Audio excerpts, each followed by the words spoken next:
Hello everybody, my name is Guillaume and welcome to this brand new course about ChatCN and Next.js 14. In the next 2 hours, we are going to create together a dashboard with Next.js 14, ChatCN, but also we are going to use a library called Nivo that is used to create charts. And stay until the end because I'm going to create a special package for you. This package is going to be called UserItem. It helps you to display your users, and I'm pretty sure this package will be very useful for you guys if you are trying to create your own SaaS or web applications. I hope you will enjoy this course. If you like it, please put a thumbs up, subscribe, let a comment, and I wish you a good course.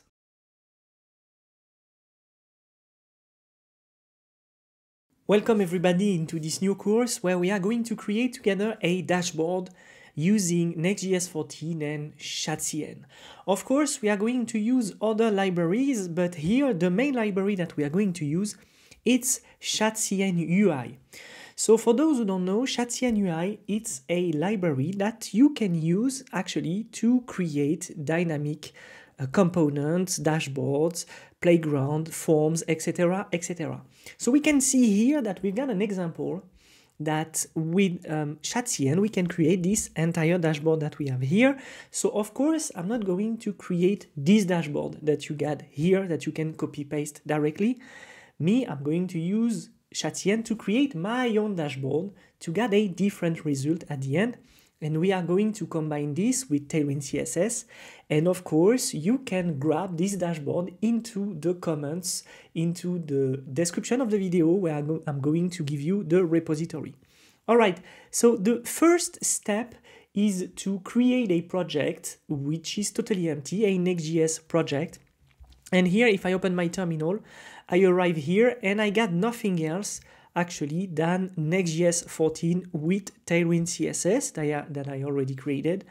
So it's pretty easy if you want to create a new Next.js application. You gotta type npx create next app latest.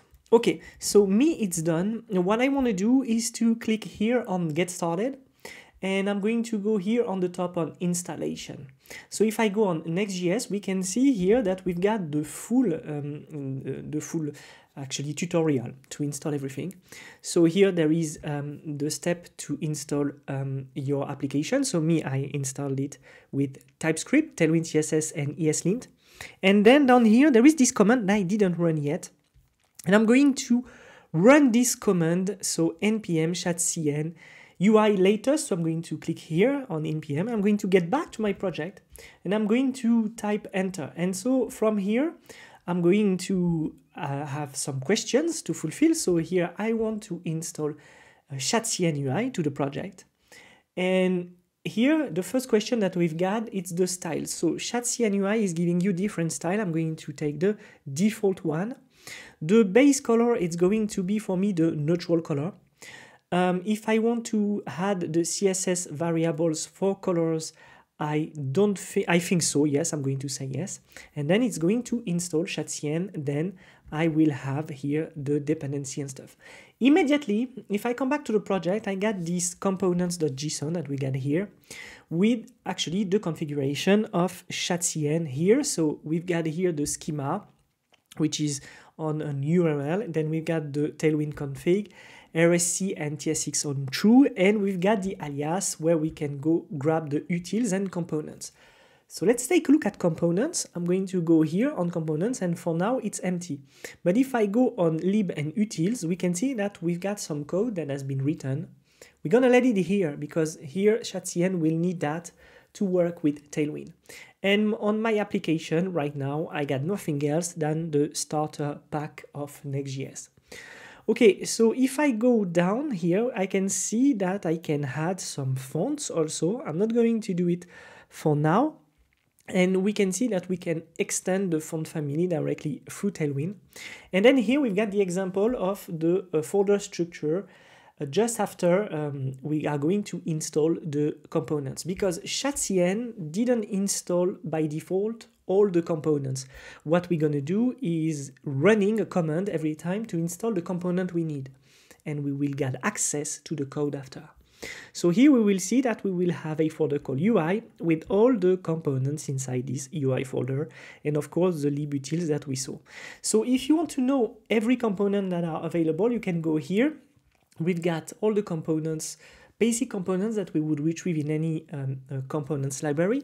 The main difference with Chatien UI is that it's not a library as we understand a library is.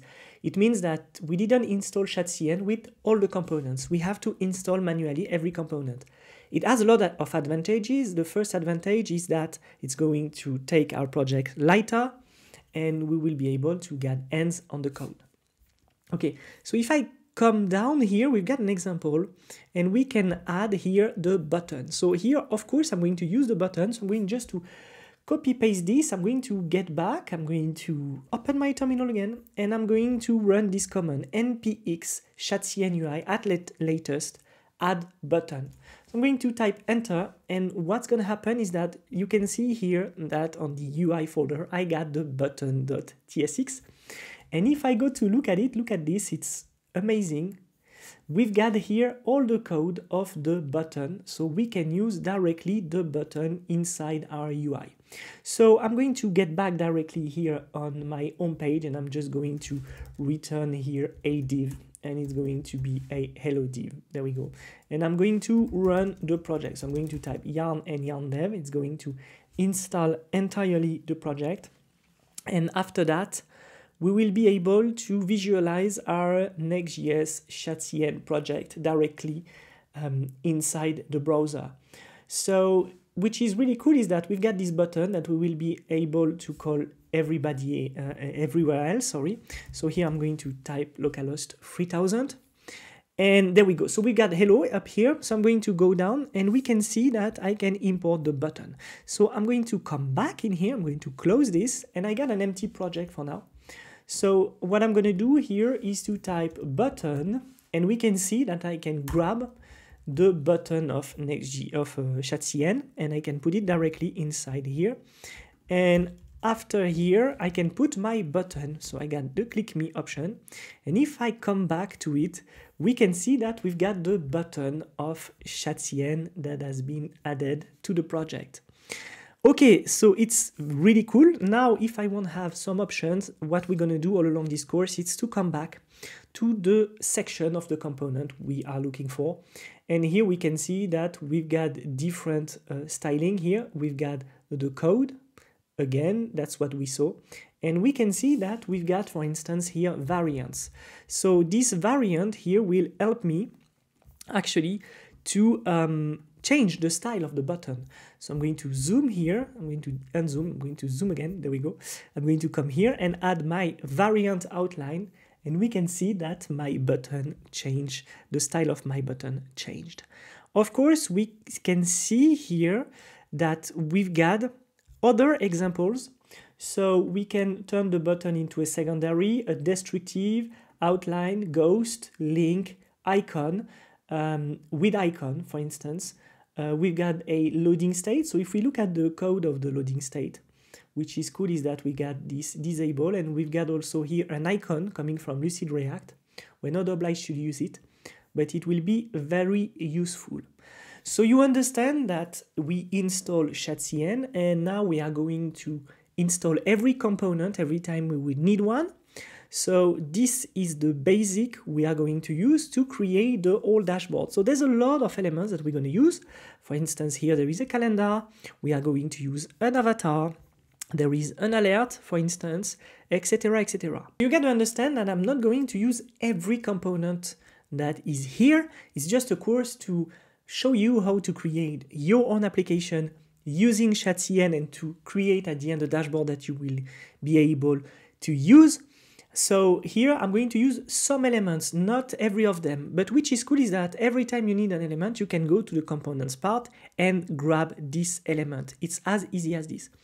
If you have some concerns about the theming, you can go here, and Chatien, we can see here that Chatien is using Tailwind CSS. So, I mean, we are using Tailwind CSS basically with the application, but here we can use also Tailwind CSS. So here we can see that we will be able to actually work on the architecture of the whole application with Tailwind CSS.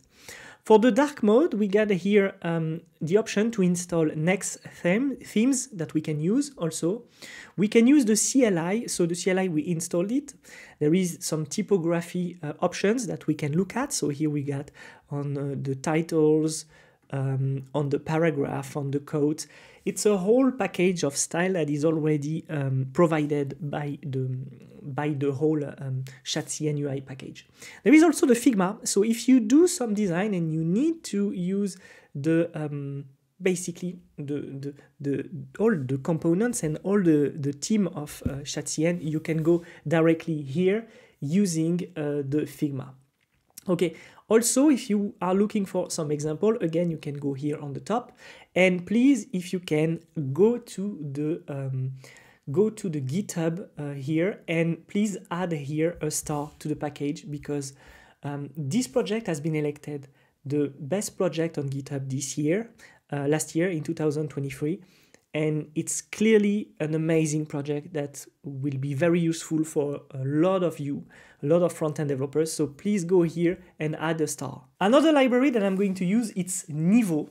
So you probably don't know Nivo, but Nivo, it's a chart library that you can use to create very beautiful chart. So let's give an example here. We can see that we got different charts that we can use. And if I click here, we can see that it's going to display a lot of other elements, such as here the grid that you can see on GitHub. I'm going to use this library to display some graph directly into my dashboard. It's built on top of D3 and React. So if you are not following this course with React, you probably can find another options. But here, this is the library that I'm going to use. If you are using Vue.js and you would like to use Chat.cn with Vue.js, you've got some libraries that are porting actually Chat.cn to Vue. So here we can see that we got a version that is applied for Vue.js to use exactly the same component. And we've got exactly the same, okay? We've got exactly the same for Svelte. So if I look for Chat.cn Svelte, here we can see that Hunter has ported actually Chat.cn to Svelte. So if we look at it quickly, we can see that we can also use it for Svelte, etc., etc. There will be a lot of libraries that will be adapted to the framework that you want to use. Okay, so we are ready to start this course. Let's go, let's start to build our dashboard. We are going to jump, you understood, between Chat.cn, between Nivo, and between Tailwind CSS.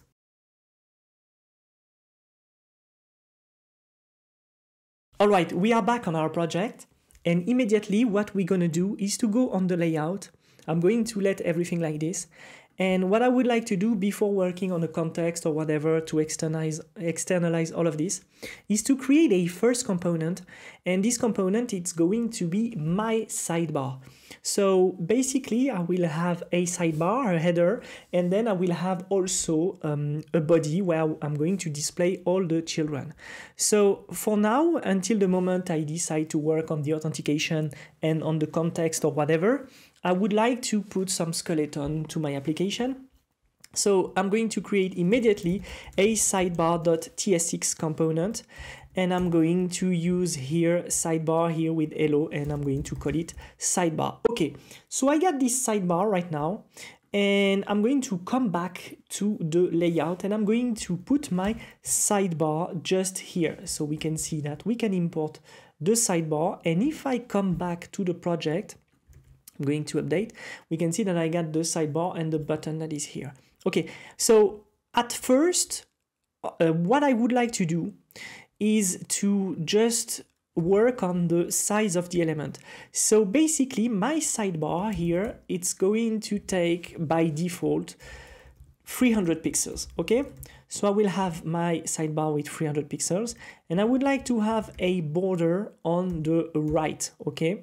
So basically, I'm going to add this, and if I come back, we can see that we've got this border. We don't see it that much, but it's good. And I would like to have a min 8, which will be actually min 8 screen. Okay, so we've got this, and the problem is that down here we can see that we've got here click me, which is supposed to be on the right.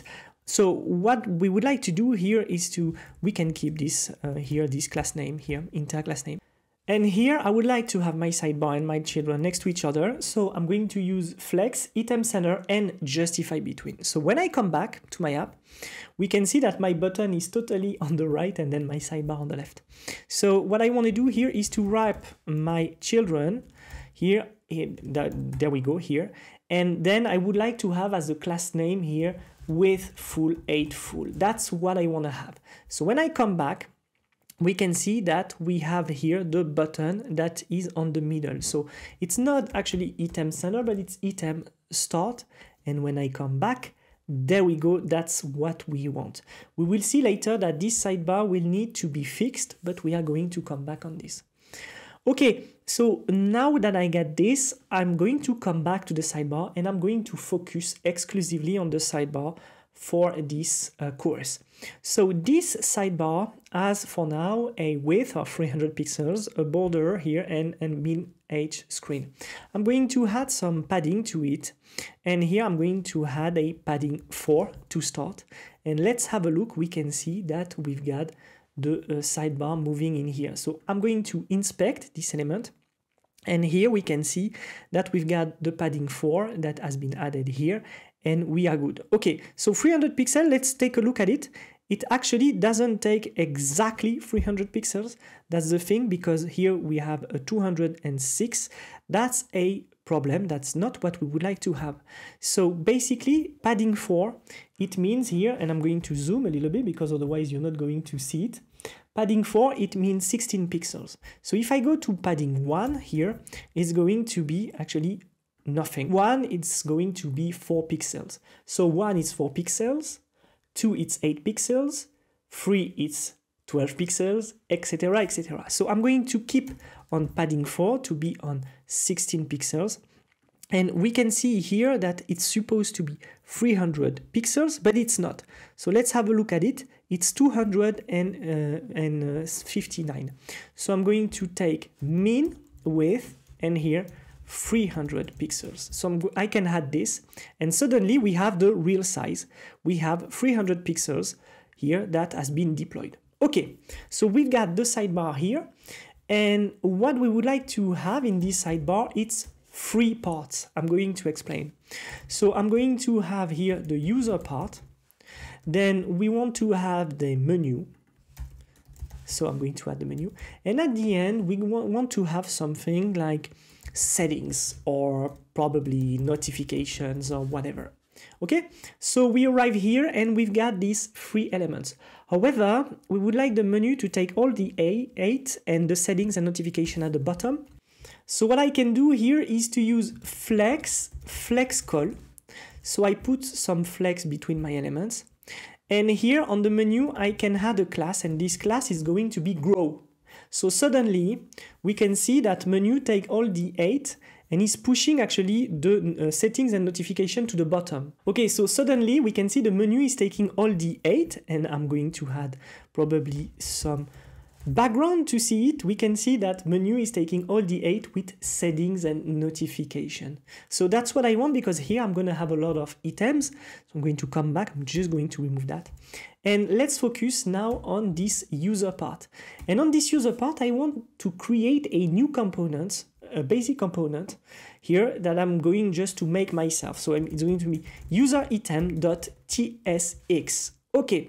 This user item here is going to be a user item that I'm going to use for every user of the application. So I'm going to type user item here, and I'm going to add this user item in here. Okay, so here we've got our element coming from user item. So when I come back, I got user item on the top here. So let's go, let's work on this user item. So here, let's say that at first the user item is going to have a first name, let's say Guillaume Durand, and then a let's say an @code with Guillaume, or probably more the email. So we are going to come back in here, and it's going to be code with Guillaume gmail.com. There we go. So when the user will be logged in, we will have these two elements. Something that we can do immediately is to add an avatar, exactly like Shad. So Shad CN has a Twitter account. You can go on it. He got exactly this avatar, and we can add this code, and we can ask him actually to the UI to add this avatar component. Me, I'm not going to use it because later I will try to create the same one. So the first here lesson that I'm going to show you is to reproduce the code of ShadCN, but later, just after this one, we are going to use all the time the component. Okay, this one is just an exception. So here I'm going to put that into a div, and here I'm going to use here a div called avatar.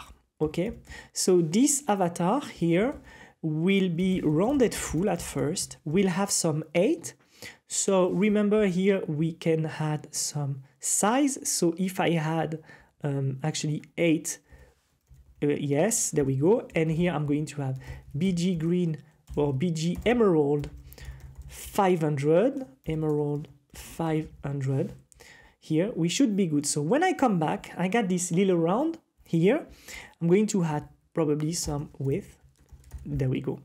We have this little round, and inside what I would like to have is the initials of the actual here. So GD with a text white, okay, and a font of 700 if we can, and when we come back, there we go. So I'm going to zoom a little bit. So we got this, and I'm going to flex item sender, justify sender, and it's always the same. So we've got this element here.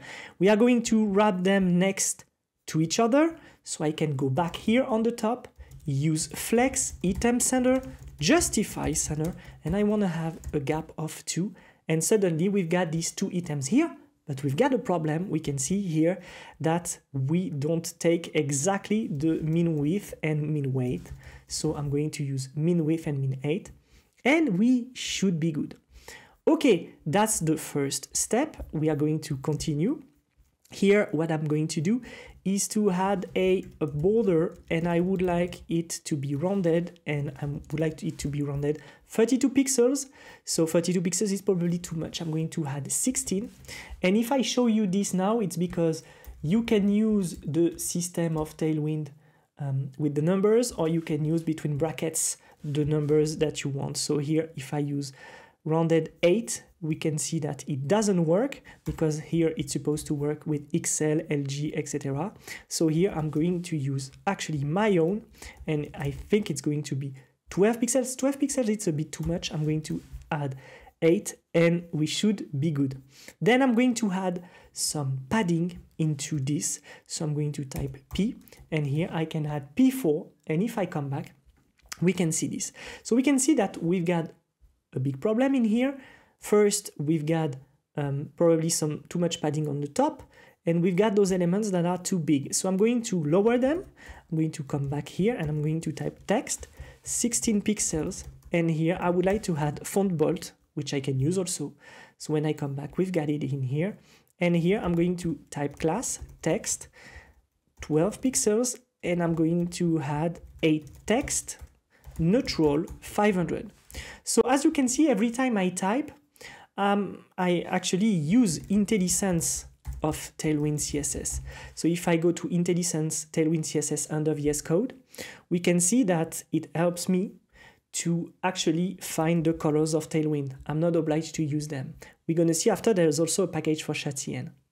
Okay, so we've got this. I'm going to come back, and suddenly it's a bit clearer. So I'm going to just stay on 100% and unzoom directly from here. We can see that we've got too much padding.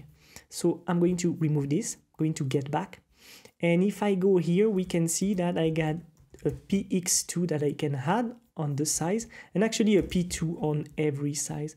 And suddenly we've got our element here, which looks really nice. I'm just going to lower the size of this rounded element, or probably put it on 10. So I'm going to go back here on 10, and we should be good. Here we put justify center, but I'm going to add justify between, and again with that I can use grow directly, And when I come back, we've got something really nice for the moment. Another thing is that we can see that there is no gap between here, the user element and the menu. So if I come back here on my sidebar, what I can do here, I can see that I got flex and flex call.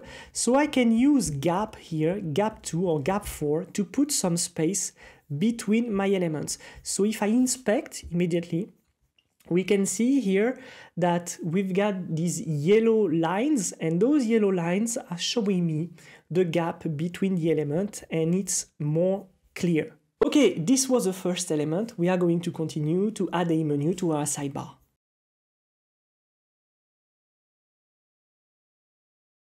Okay, previously we've been working on this sidebar. We created this user item, which is custom. Now we would like to add actually commands. And actually, we are going to use commands to create the menu, which is here.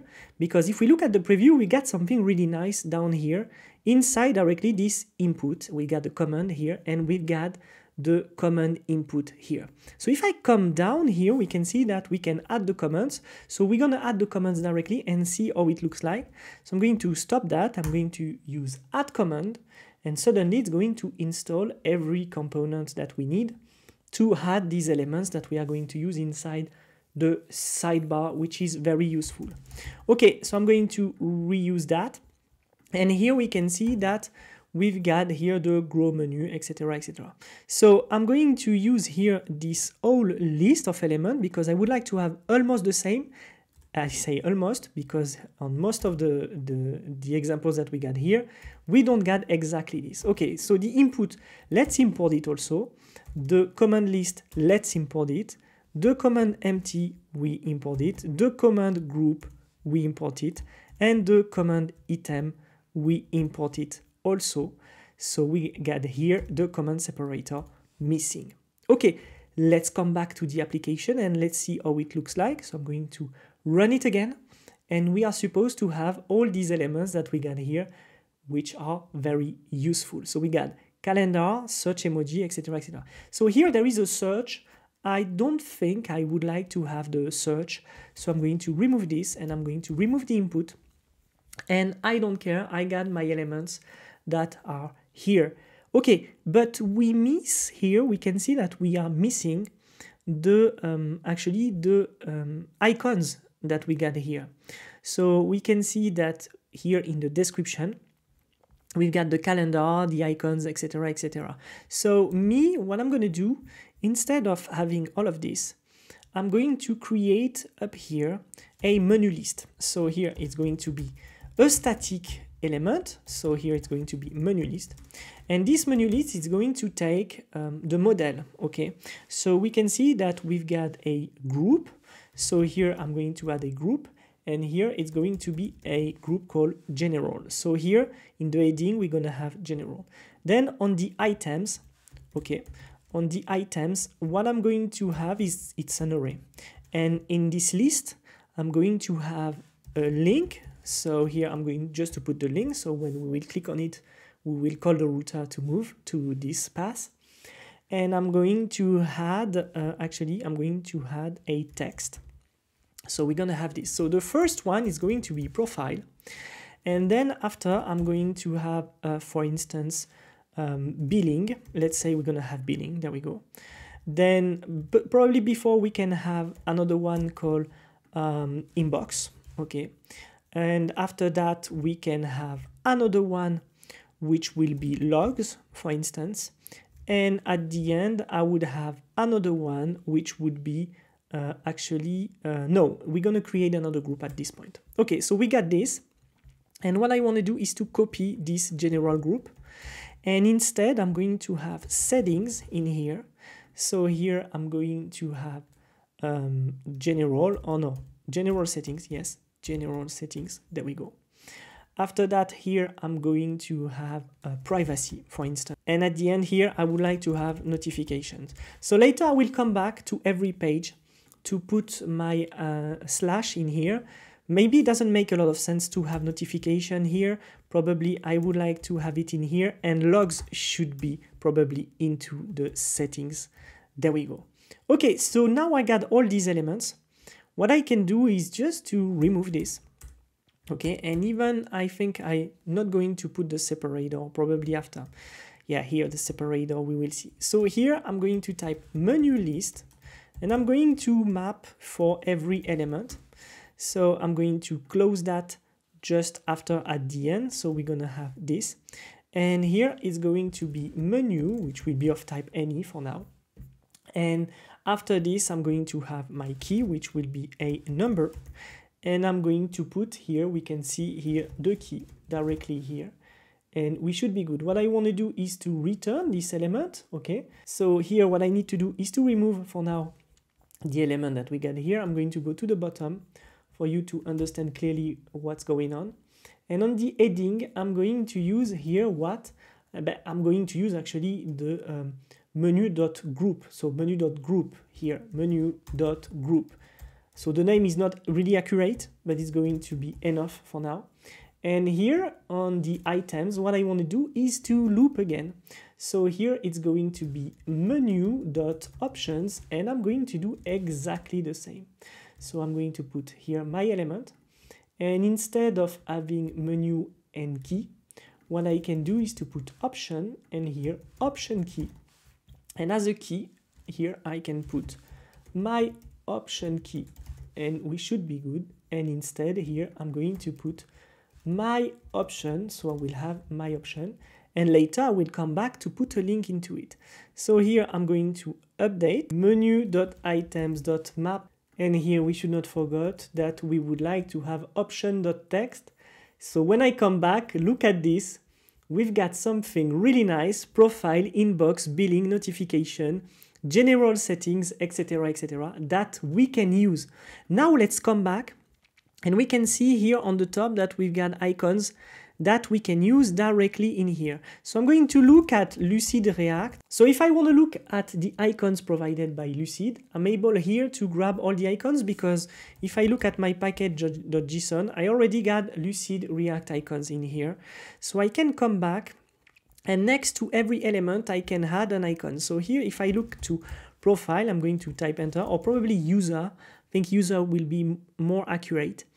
We've got user that is here, so I can probably here copy GS6. There we go. But if I copy GS6 and I just paste it in here, we can see that we call only user. So if I look for user from here, from Lucid React, it's easier.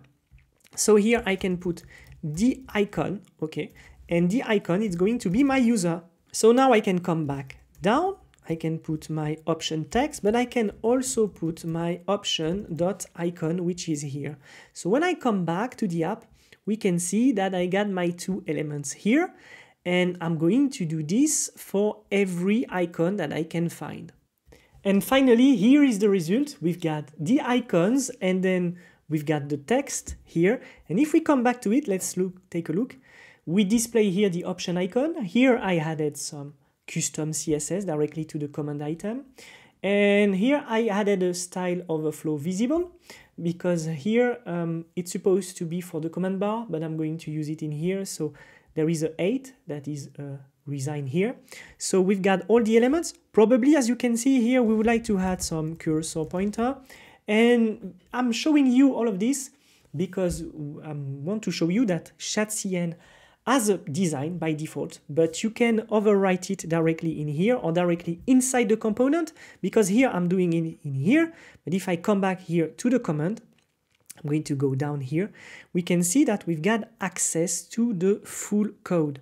So we've got the dialog content, and we've got the command here with some a code that has been added in here. So I don't necessarily recommend you to go here and to change everything yourself, but you got to know that by default, if you want, you can add your own style to have some design.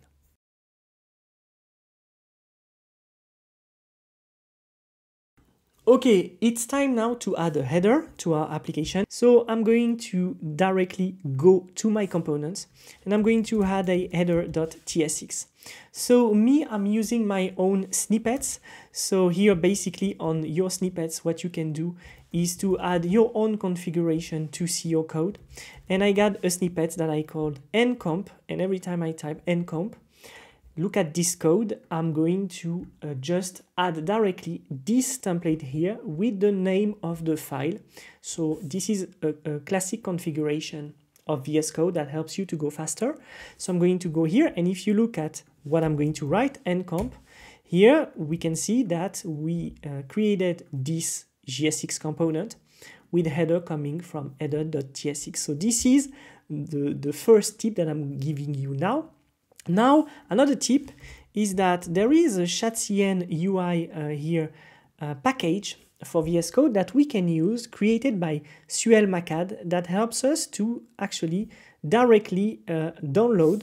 Here we can see on the little presentation here, we can see that we can directly download from VS Code the components from Chatcn. So I'm going to click on install, and I'm going to use it, and now we should be good. And now what I can do here is to type here, so Command P here, and I can type Chatcn UI, add a new component. So if I type here, I can see that I get everything that can comes from the website. It's exactly the same as doing it into the terminal. Okay, so here I don't need it right now because I already got the command that I want to use. So we got this header, so I'm going to type hello header, and I'm going to come back here, and inside my main I would like to put my header directly from the components header. So when I come back, I got my header. So here basically it's going to be the same as sidebar. So I got my sidebar, which is down here. We can see that I got some elements, so I'm just going to copy paste this directly into my header. And what I want to do is to give him some shape.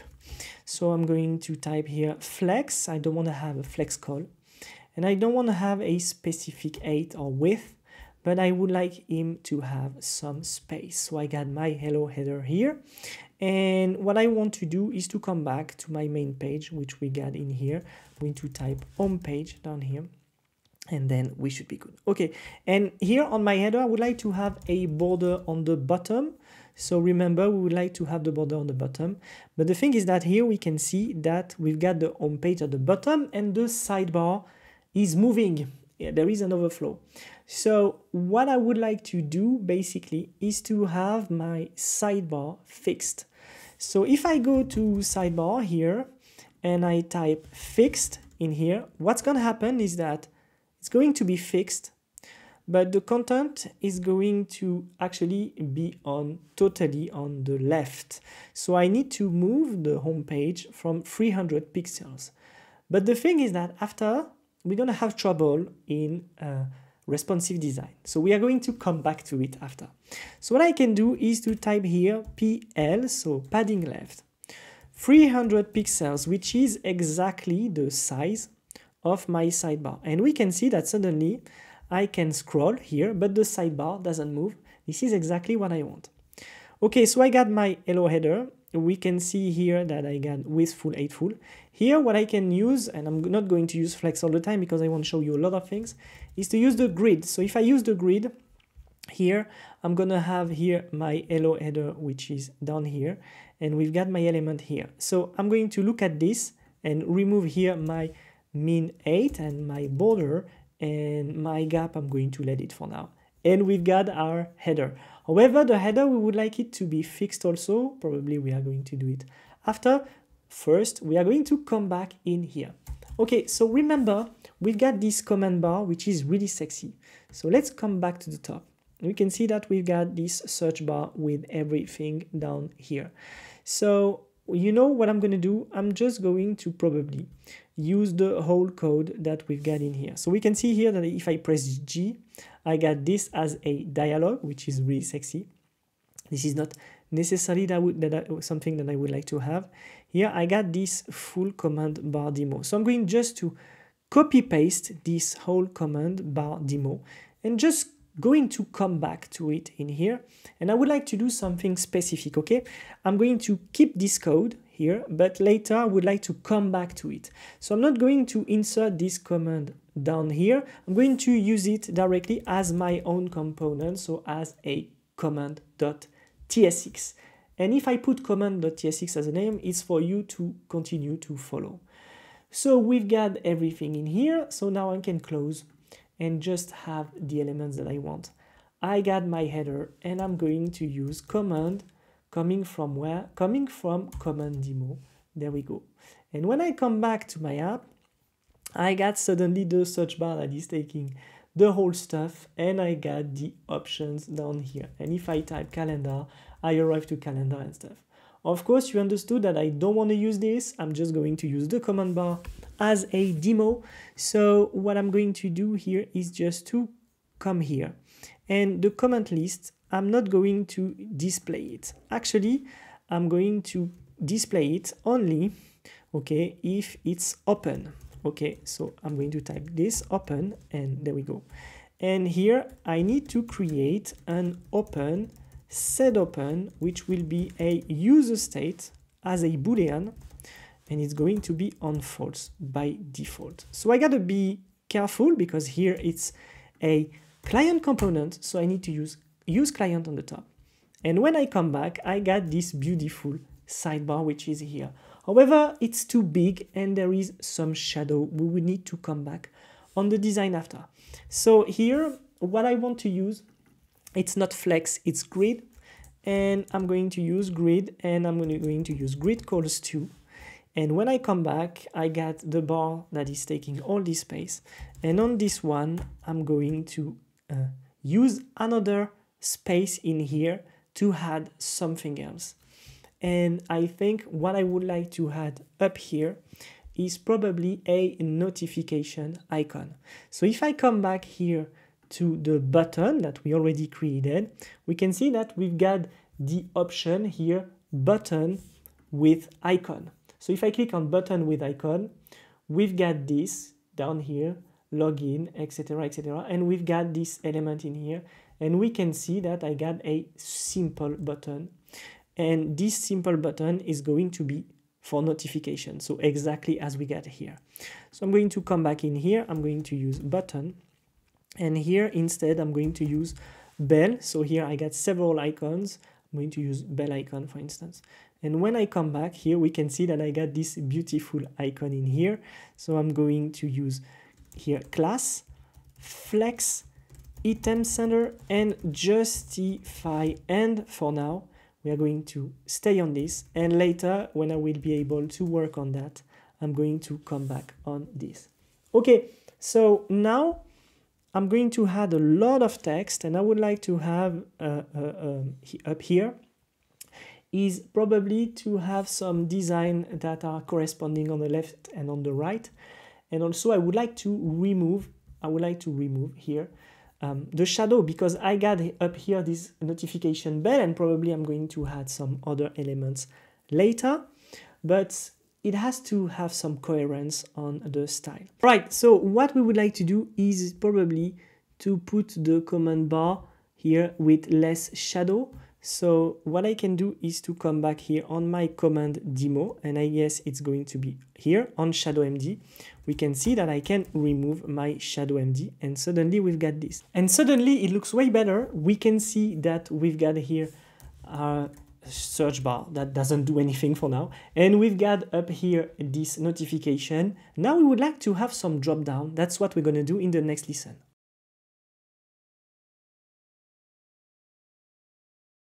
Previously, we worked on the sidebar and we created also a header, and up here we've got a notification bell, but it doesn't do anything. What we would like to do now is to turn this into a drop-down with a list of notification. And which is cool is that with ChatCN, we have a drop-down option. So if I go here, we can see that I got a drop-down menu, and I can use all of this that we got in here. So what I'm going to do is just to copy paste this. I'm going to get back. And what I'm going to do is to come back here, stop my server, and type npx chatcn UI latest at drop-down menu. Then after that, we are supposed to arrive with a file, which will be a drop-down item. So I'm going to run again here, and I'm going to get back. And I'm going to go to my header to decompose a little bit. So right now we got this button with this bell icon. And if I come back here to the option, we can see that we got all this piece of code. Okay, so I'm going to import everything here on the top at first. Then what I'm going to do is to import here the drop-down menu. So I'm going to copy paste, coming back. And instead of this button, I'm going to have my drop-down menu. Once I'm back to the app, I got this open here menu, which doesn't do anything except showing that. So what I'm going to do is to come back here, and I'm going to use instead here this bell icon instead of open. I'm going to put my icon here, and I'm going to just remove this, or I could use the button also. Okay, here I'm using just the bell icon that we got here. So I'm coming back. I'm going to get back on what I did, and instead I'm going to use this button that we got here, and I'm going to remove the bell icon. And when I come back, we can see here that I got the button with the rounded and the square around. So here we got the menu that is down here, but this is not necessarily what I would like to have. Here we can see that we got a separator menu, but before we work on the design, I want to work on where we display this item, because when I click here, we can see that we've got the panel position here that is supposed to change. So when we look at it, it's that we have our drop down that is taking actually the whole space, and we would like to align this drop down on the right and to have it also on the right side. So I'm going to come back here, and what I'm going to do, I'm going to go to this drop down menu content, and I'm going to type align, and we can see that we got access to a props called align. I'm going to type end, and suddenly when I come back to it here, we can see that it's perfectly aligned. So I got all my elements that are down here. However, here the notification that we got, it's not really nice. We would like to work on something different. So what I want to do is to delete all of this. And up here, I'm going to create some kind of notification. Okay, so I'm going to have notification and set notifications for now. Later, we probably are going to put that into a hook. So I'm going to use my state, which is here. And for now, we don't get any model, so I'm going to put that. And of course, for user state, I'm going to use user state, and I'm on a here menu. So here, what I want to do is to have a model for my notifications. So what I can do at first is to put, for instance, a text. So this is a notification. Okay, I can add a date. Let's say that here it's going to be 2/01. Yeah, let's put that. And then at the end, we can have read on true or false. Okay, so I'm going to grab this, and then after that, I'm going to put read on false for this one. And this is another notification for the same day. Okay, I'm going to loop through all those notifications. So I'm going to just come here and type here notifications.map. Now what I can do once I get my notifications is to have this drop down menu item. So when I come back, we can see that I got my system of notification, which are here. So basically what I can do is here to create something nicer. Let's say that we're gonna have here a paragraph with the item text, and then just after we're gonna have the date, and at the end we're gonna have a span with actually if it's read or true. So we can see here that we can put read or unread for now, and we can put an element just after. So basically when I look at it, I got this. However, this is not necessarily what I want, so I can add here some design to it.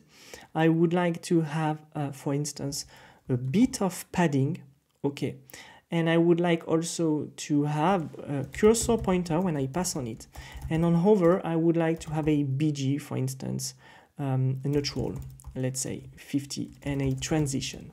Okay, so I'm going to save that. Okay, and once it's done, I got my notifications, I can loop through, and I added some style to it. So basically, I got this little green pop when the notification is not read. So basically here I should invert this, because here we can see that if it's not read, we would like to have it on green, otherwise we would like to have it on neutral.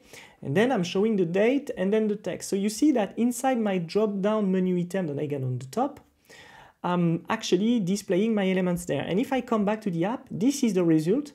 We've got this notification system, and at some point we would like to trigger here the read on the notification to say, hey, this notification has been read. So here we've got our drop down with notification. It's really nice. Another element that I would like to put here, it's some kind of pop also on the heat. I'm going to do it right away. So I'm going to get back. And remember, we've got our button in here. And I can basically do exactly the same. So if I come back here, I'm going to go here. And what I can do is to say here, if notifications, and let's say that if in notifications, we've got actually an element that is unread. So I need here to find any element that is unread. We are going to display bg green. So x.read is equal to true. We're going to find this. And then when we come back, we can see that we've got this little pop. So I'm going to zoom a little bit. There we go. So what I want to do is to put here inside my button, I'm going to add a class name, and it's going to be relative. I want to put it on absolute. So here it's going to be on top 0. And I would like to have it on the right, not on the left. And I'm going to add a right 0. And when I come back, we can see that we've got the element here. It's not necessarily really nice. What I would like to have is to have it on the top. So I can put a minus here on the top and then minus right. And here we see that it's not enough. Again, I can put -2. There we go. We can see that we've got our little pop-up in here. So we've got our drop-down menu that is installed inside our app, so we will be able to use it later. And we also have here on the header this notification bell, which notification we could display.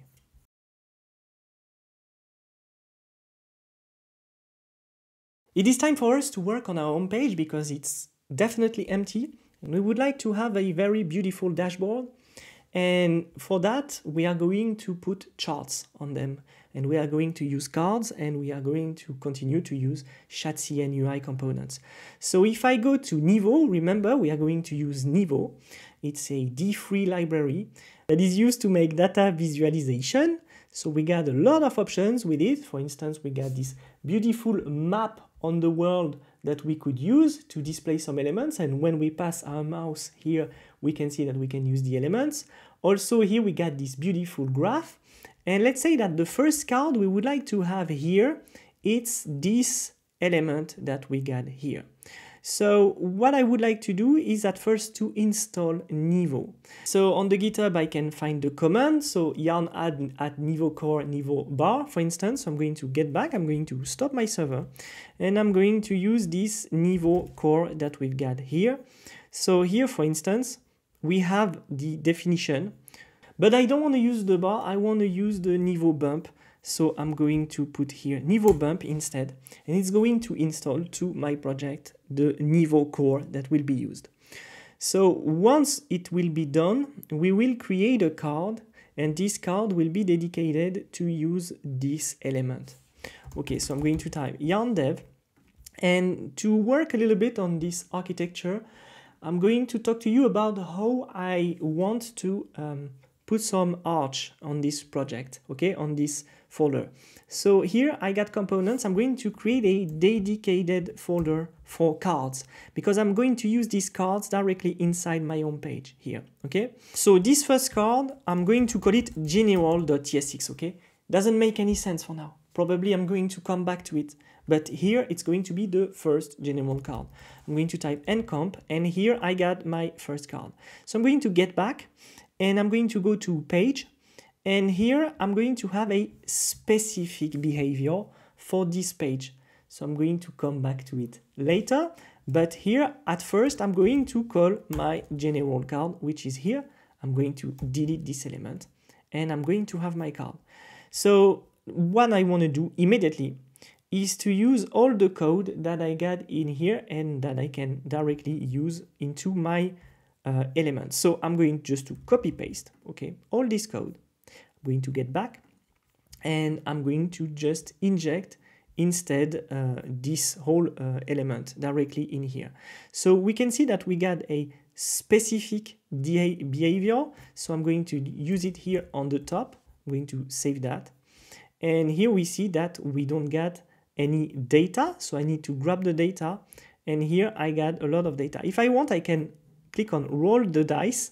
And if I roll the dice, I will get some different specific data generated, auto-generated.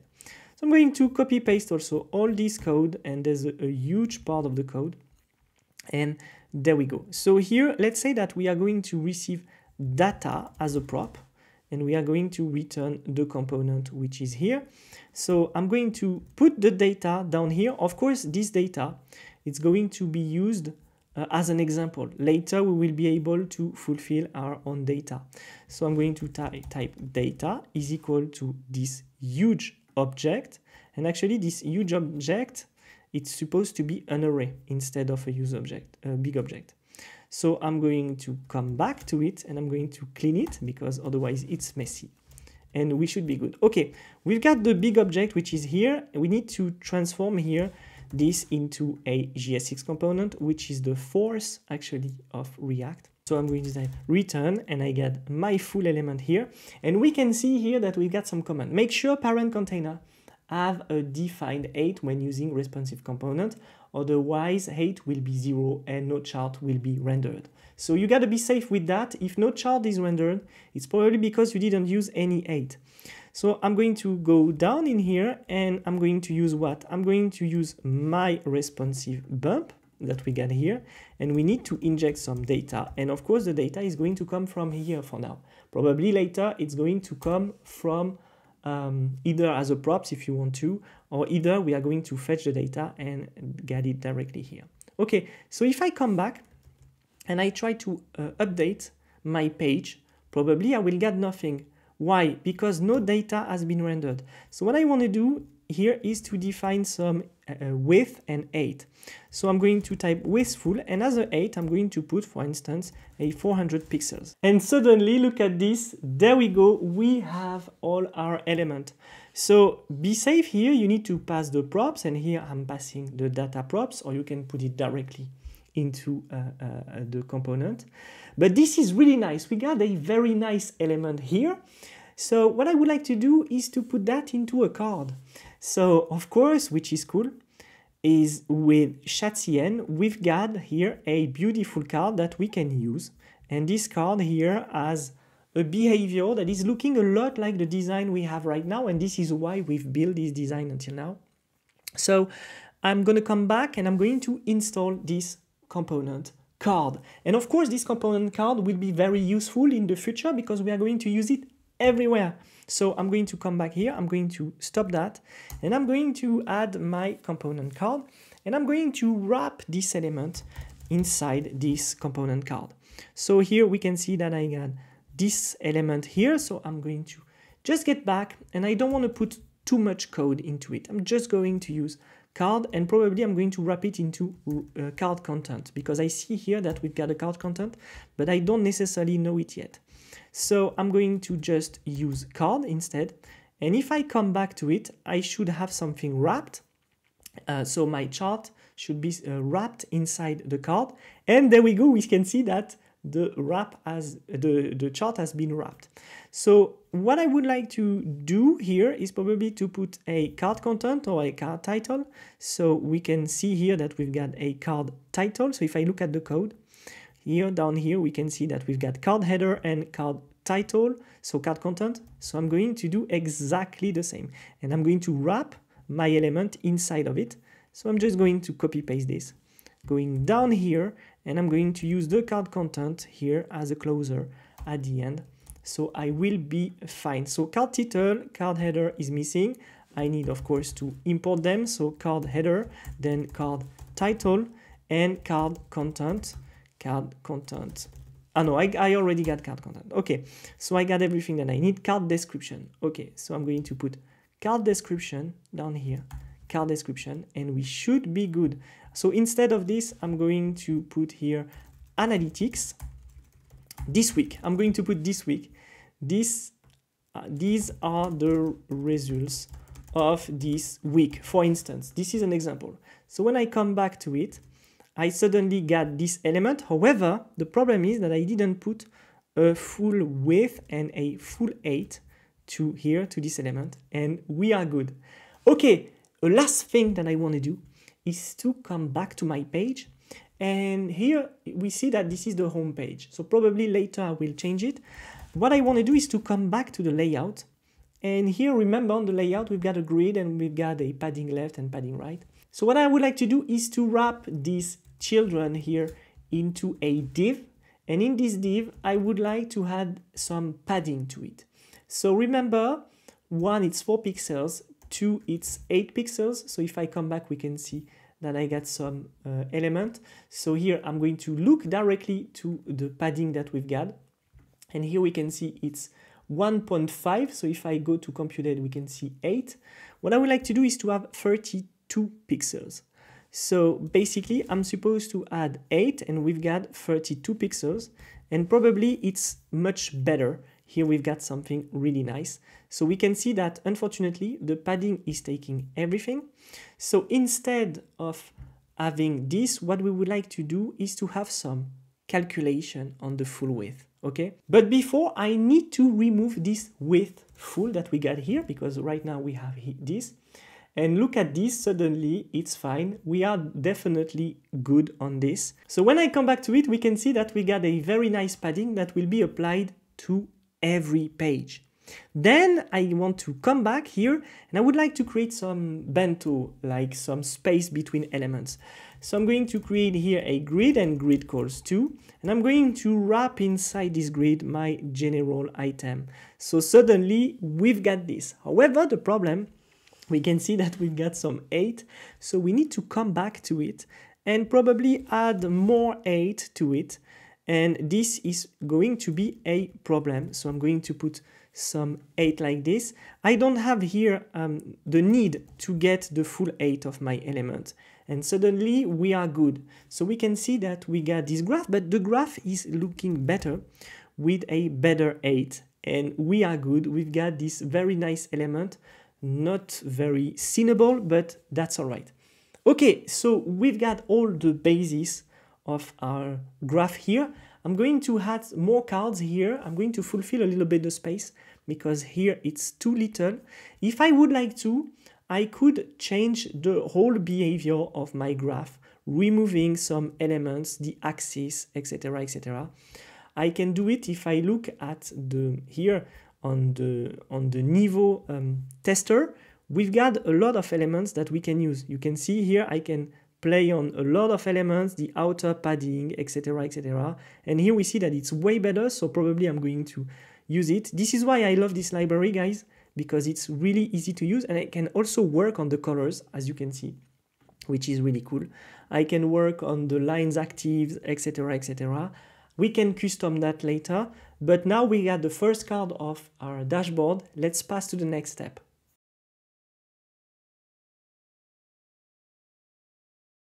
Previously, we added this main chart here coming from Nivo, and this library helps us to display very beautiful charts. Okay, so here it's a bit empty on my dashboard. I would like to fulfill this white space that we got here. And what I would like to do is to create some kind of bento. Bento are pieces of UI that are disposable like this. So you got some grids and you got elements that are stuck in top of each other. And if you look closely, sometimes it's really irregular. If we look here at the Versal blog, we can see that we got a block here, a block here, a block here, a block here, and we can see that the gaps are not exactly the same. This is really nice. So basically what I would like to do here is to put 2 different cards here and to add some more cards on the bottom. So I'm going to get back here on my Chatien UI dashboard. And I already got a 1 grid here. So let's say that I'm going to have a new grid here, and I would like to basically just add here a new grid with a grid calls to again. So what I can do here is to call a card from Chatien and add another card. And if I look to it, I will have 2 elements like this. I will have to work on the gap here. So if I work on the gap, I can have those 2 cards next to each other like this. But this is not necessarily something that I would like to do. I would like that both of them would be on top of each other. So if I come back, I got those 2 cards in here. I will see what I'm going to put into it again. Okay, so just after this grid, I want to create a new grid, And for this new grid, it's going to be different. I want it to be actually on class grid here. I'm going to add the cards. Again, I would like to have 3 different cards, and I don't want them to stack, okay? I wish they could actually be next to each other. So I'm gonna add a grid called 3, and I'm going to add a gap of 32 pixels again. So once I get this, I want to also put the grid on top of all my elements. So here it's going to be exactly the same, and I'm going to add grid gap 32 pixels. Okay, so when I come back, I got my elements that are here, and there is nothing actually inside of these cards. So what I can do is here to, for now, for this example, just to put a hello world inside those cards, and when I come back, we can see that I need to fulfill the space for them. If I would like them to have some kind of 8, I can already come here, put a class, and put a minimum 8 here, for instance, of 300 pixels. And when I come back, I got my beautiful grid. And this beautiful grid here is displaying different elements that now I need to fulfill with wheel components. So here we can see that we've got these cards, and we're going to look at the responsive later, because when we're going to move here, the actual UI will need to arrange, okay? So cards will come on top of each other. There will be some kind of responsive behavior that we are waiting for. Okay, so now I want to fulfill these 2 cards up here. And if I go back to Nivo, I got this time range, which is really nice. So what I need to do here is just to install Nivo calendar and to create a component with that. So I'm going to come back. I'm going to open my terminal, I'm going to stop, and I'm going to type yarn add Nivo core, and I'm going to add Nivo calendar, okay? So once it's installed, I'm supposed to have the component, so I'm going to install it now. So I'm going to install this Nivo calendar, and I'm going to create a component. My calendar, I just copy paste the code coming from the chart itself, and then I'm also copy pasting the data. Or if I want, I can write a function exactly like I asked ChatGPT to do, to generate for me a data array. And after that, I'm assigning the data here to an array. Then what I need to do is to import the card and have the card content. I'm putting an 8 to it, so we will see what's the response. And what I need to do here, instead of calling my card, I'm going to call my calendar directly. So inside my calendar, I already got the card. So I will have the layout of the card. This is the result we got for now. It's really easy. You just have to go on Nivo and copy paste here this element that we got here on the code side. It's really easy to do. So we end up with this GitHub calendar that we got here that we like a lot. We missed this part, okay? So I'm going to come back to general. And on general, remember, we've got the card header and the card description. So I'm going to come back here. And if we take a look quickly at the component, it's really simple. We've got here the card with the card content, the card header, and we are going just to copy paste everything that comes from chat-cn-ui. And we've got a brand nice result. So I'm going to save this calendar. Let's say I'm going to, these are the numbers of this year. Let's save that. And when I come back, look at this. We've got these 2 beautiful cards. So there's a problem on the 8. What we need to work on is the 8, and there we go. So we got those 2 calendars where we got a lot of elements here, and we got the days that are displayed in here. So those 2 calendars are really nice to use, really fast, as you see. And I propose you to look at the code together, because it's easy to show, but I want to give you some details. Okay, so we created a calendar.tsx component that we imported here directly inside our app. And we used the responsive time range from Nivo. And I made actually a custom component here on top of my main function, which is the calendar, where I'm calling the calendar here. Then what I do is actually to grab the data. So basically the model, it's value and day, and then we can push here the value and days, and depending on the color, it's going to display a different color. Okay, so here we've got this generate data for year 2023. We want to generate some data and return it. So for every day, we want to generate actually data between the values between 0 and 300, and then the formatted date. And at the end, we return the data. So basically here, just for the example, I created this function that helped me to do what? To actually push into my component, my responsive time range, the data. So you probably later in your database, you will have a model that looks exactly like this. You want to grab the value and the day, and you can push it directly to the component. So here we created a calendar that we use directly inside our bento, inside our grid that we inject in here. Okay, now we've been working on the GitHub calendar. Here we can see that we've got the classic chart, the chart with lines that we got here. So basically what I would like to do is to inject this chart in here. This is the latest chart that I'm going to use with lines from Nivo. So I'm going to do exactly the same. I'm going to create a component that will be called lines, and I'm going to inject this component to get the lines. But before, I would like to customize this chart. So if I take a look here with the generator, I'm able to here customize. Here I can see that I can change the behavior of every line. Okay, let's say that it's over. We are going to create this component right now. So I'm going to come back to the project. I'm going to go to components, and I'm going to stick to the architecture. I'm going to stick to cards. So here I'm going to put a new file, and it's going to be called lines.tsx. I'm going to create the component immediately in here, and I'm going to come back. Here I got the code.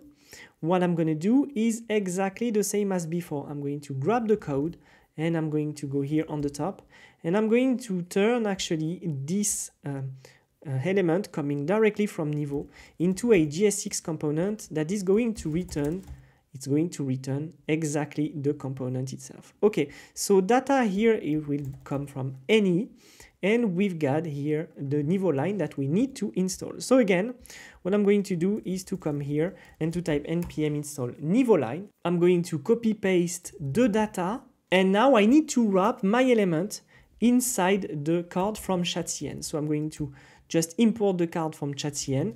I'm going to come back to the bottom, and here instead I'm going to change these lines. These are numbers of the year. These are the stats of the year.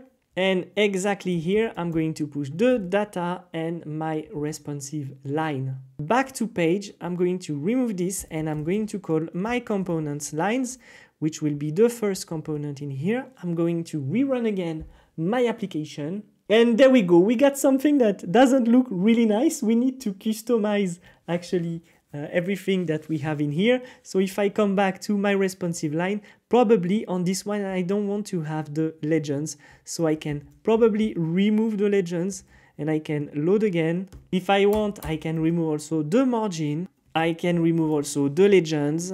And if I come back here, I'm going to remove a little bit because it was a bit higher, probably 264 pixels would be good. And when I come back, look at this. We've got our lines that are displayed down there. Okay, so now we've got our very nice bento with cards. Now here, what I want to put, it's tables. And we're gonna see that chat.cn is really good with tables.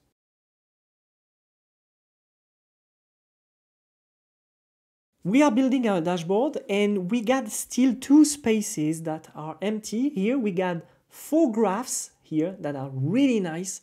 Now we would like to fulfill here with some real data. So data that we are going to see through like a table, and chat.cn is amazing for tables.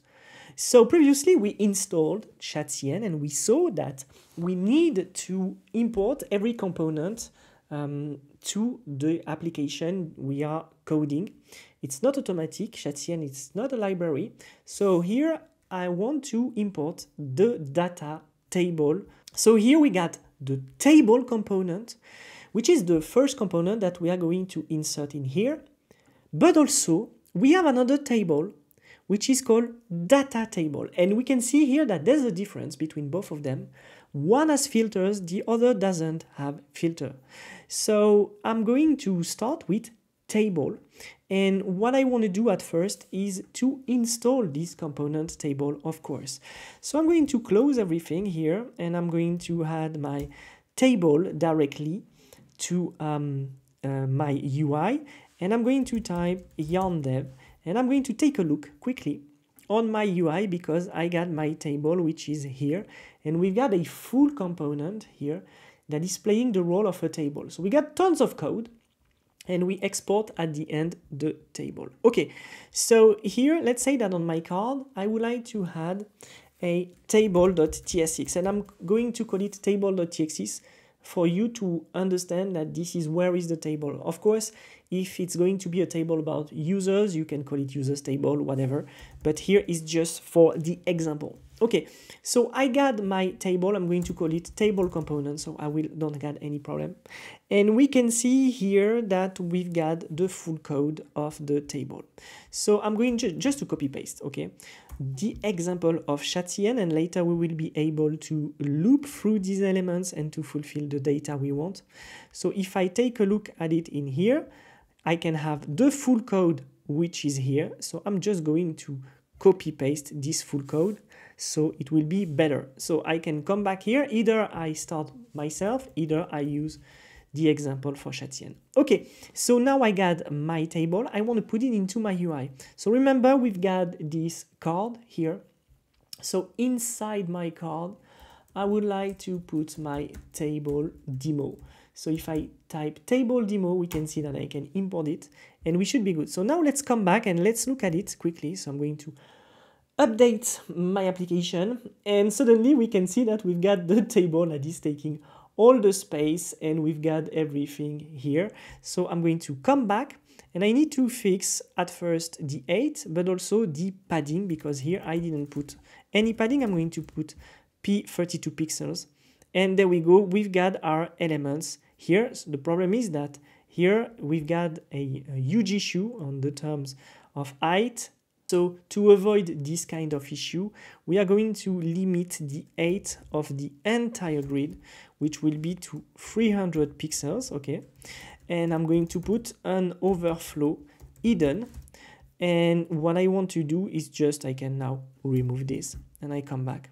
What I can do is just to put an overflow on this one. So I'm going to put overflow Y scroll. There we go. So what I can do now is to scroll inside my table if I want to. Okay, so as we can see here that we got some data displayed. However, we miss here the title, so I'm going to add it. And we should be good. So look at this, we've got these orders that we can scroll. It's not really nice, but we've got this table that is displaying directly some code. So let's take a look at this code, this table. So we imported actually everything coming from the UI table we installed previously. And here we can see the invoices here, the invoices array, got a certain model, invoice, payment status, total amount, payment method, and every object got this model. So when we look at the table demo coming from Chatien, we can see that we've got this table, table caption, table header, table row, and we display everything directly in here. And also we loop through the invoices to show every invoice. That's really nice, but here there is no filter and we actually can't look at a specific element into this table. So what we would like to do is not to use table for this. It's useful just to display element, but what we would like to have is a filter like this with elements like this. So what we want to do here is to actually install also a TanStack React table, which will help us to create our second table, which you will find into the repository as data table. Okay, so I'm going to stop here my process. I'm going to install TanStack and React table, which will help me to filter my elements. We are going to use TanStack for that. All right, this is done. So I'm going to come back to my components, to my card here, and I'm going to create a new file called datatable.tsx. Okay, what I'm going to do is really simple. I'm just going to copy paste the whole code and we are going to look at it. So it's longer here. We've got a way longer component, and we can see here that I'm missing some piece. So here I'm missing the checkbox. And when you see this, you can just type npx chatcn UI add latest, and we can add, for instance, here the checkbox. So I got the checkbox, but I also got the input here. And if I look at it, we should be good. So I'm going to just import both of these elements, checkbox and input, directly inside my UI folder to be able to use it through my data table. So most of the time, if you miss some elements like this, you can type in npx chatcn UI to install them. Okay, now I got my data table. I'm going to come back to my page where I'm supposed to display it. And I'm going just to copy paste exactly the same as this one. I'm going to call it users. These are the users of this month, whatever. This is just an example. And instead of table demo, I want to call here my data table here, data table demo. And when I come back, I'm going to update. Down here, I'm going to have this little table. So here on this example, of course, we can see here that on this example, I got a little table. Most of the time, I would have a bigger table. I can put it everywhere else, but we can see that I got my users. And let's say that I want to filter for a user, and we can see that we got Ken. And if I take something else, we can see that we've got no results. I can also check for the columns that I want to display, for instance, the status, and we can see already that it's responsive. So here it doesn't make sense to don't get any column, but here I can just put the email, the amount, and we can see that I can also just scroll here directly inside my table. So here is the main difference between those two tables that we can use from chatcn. On the left, here we've got a table without filters that is just displaying elements like this. So here we are in a bento configuration, so it's little, but you can have as big as you want. And you can inject here, depending on the columns, all the data that you want. Here for the data table, it's different. If you want to use a table where you can filter elements, you need to use the data table coming from chatcn. And as we can see here, so we have the columns, we can select the columns, but we can also use the filters. So here from the biggest to the lowest, and here we get, for instance, a search bar that is working directly here, and all of that is coming directly from the code of chatcn that you can copy paste. So basically, of course, you can use the basic table, but you can also customize your own table thanks to chatcn UI.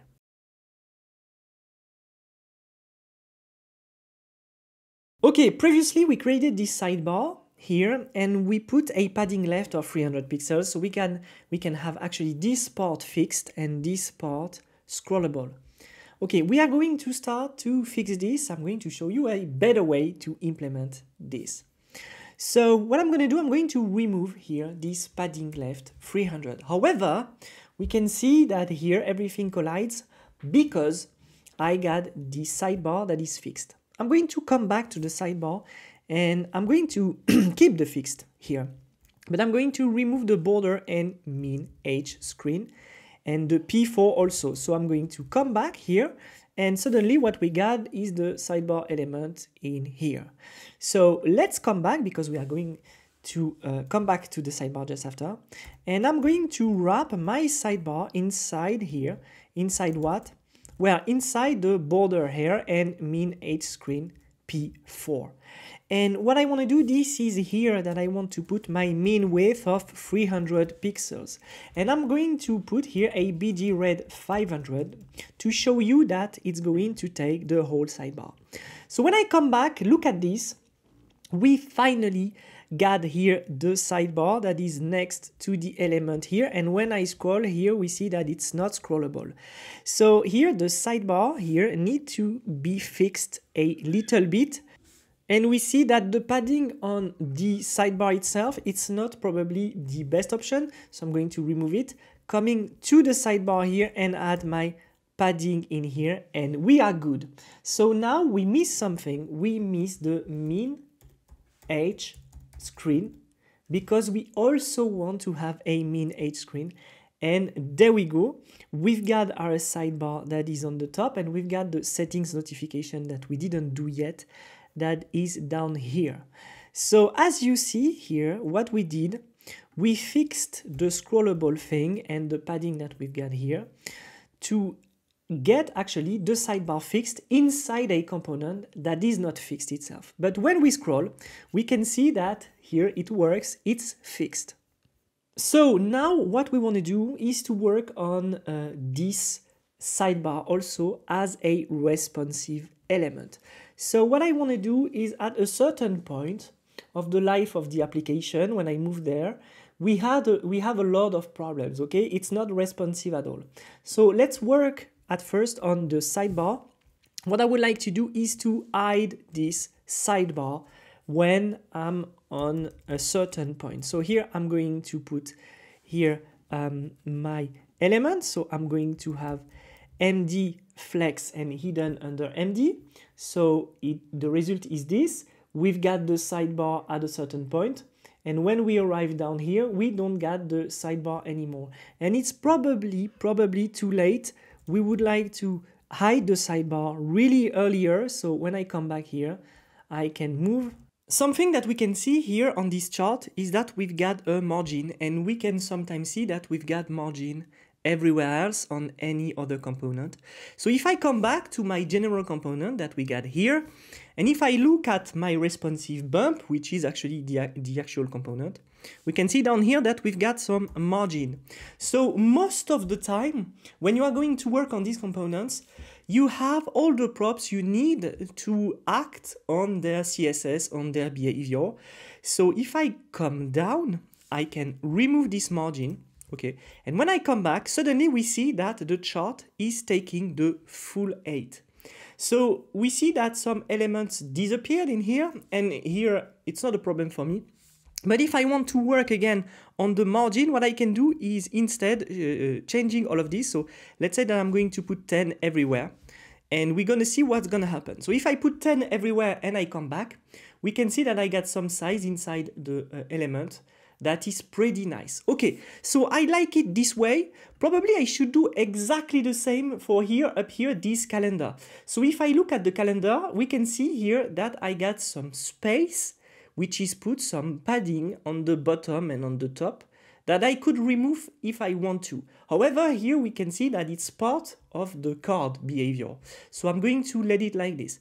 So it's always a question on how you want to display elements and how you want them to act.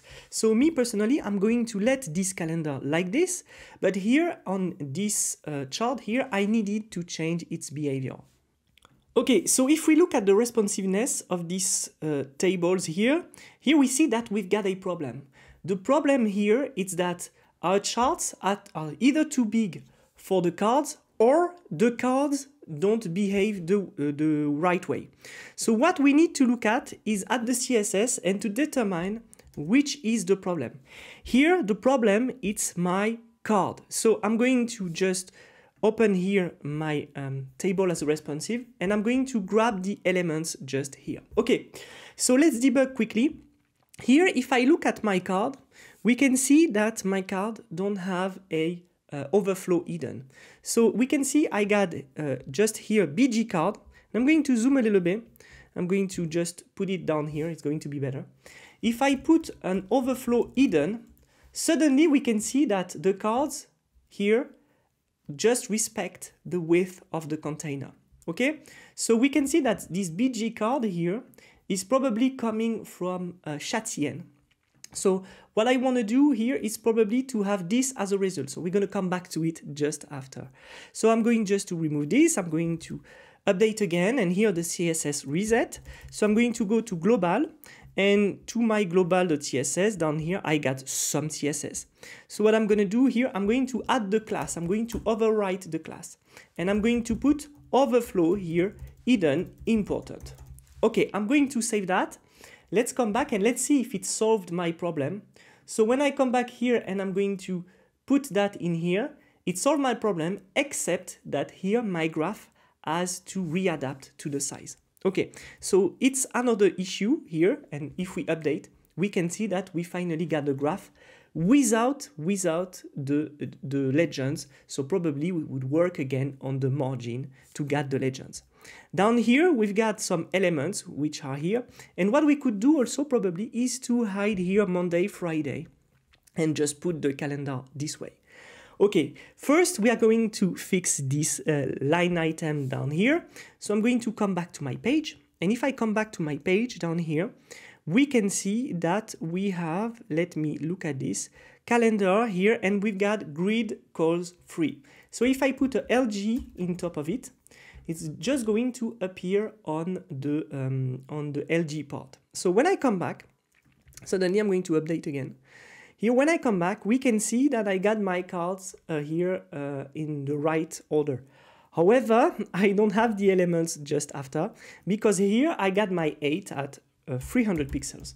So I can put here a large also, and suddenly we can see that my elements are displayed.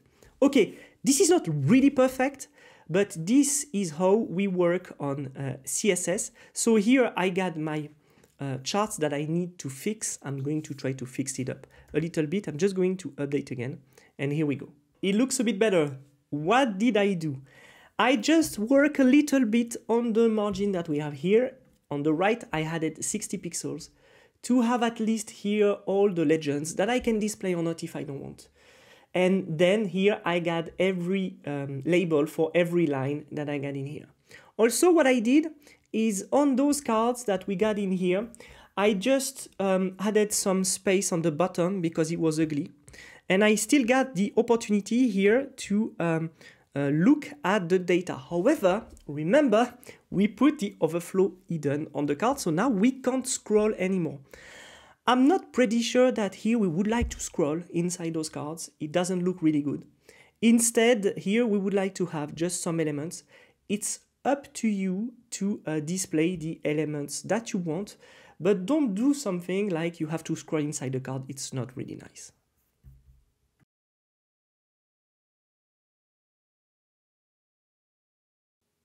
When I was making this course, I was thinking about this item up here, which we called the user item up here.